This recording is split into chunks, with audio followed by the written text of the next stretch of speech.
प्यारे बच्चों, आज हम आपको उत्प्रेक्षा अलंकार के विषय में बताएंगे कि उत्प्रेक्षा अलंकार क्या होते हैं।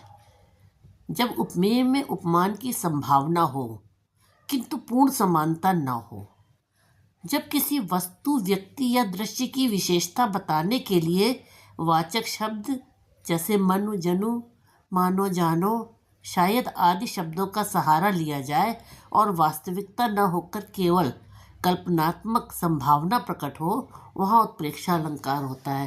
कहने का तात्पर्य यह है कि उपमेय मतलब जिसकी तुलना की जा रही है, उपमान जिससे की जा रही है। तो जिसकी तुलना की जा रही है उसमें जिससे तुलना की जा रही है उसकी संभावना जरूर व्यक्त होती है, लेकिन समानता पूरी तरह से नहीं होती।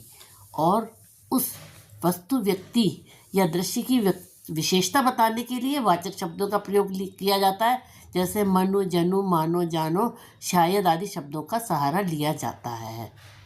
इसका उदाहरण देखिए। सोहत ओढ़े पीत पटु, श्याम सलोने गात, मनहु नीलमणि सैल पर, आतप परियो प्रभात। यहाँ श्री कृष्ण के श्यामल शरीर पर पीले वस्त्र की शोभा में नीलमणि पर्वत पर सुबह की धूप की संभावना मनहु शब्द के द्वारा की गई है। अब यहाँ पर कृष्ण जी का शरीर कैसा है? श्यामल। श्यामल मतलब नीला। और वो ओढ़ते क्या है, पहनते क्या है? पीताम्बर। पीताम्बर मतलब पीला वस्त्र। इसी तरह से नीलमणि पर्वत नीला और सुबह की धूप कैसी होती है? पीली होती है।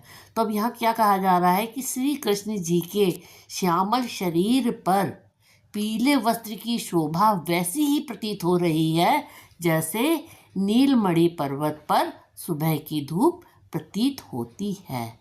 और यह संभावना मनव शब्द के द्वारा व्यक्त की गई है, इसलिए यहाँ पर उत्प्रेक्षा अलंकार है। धन्यवाद।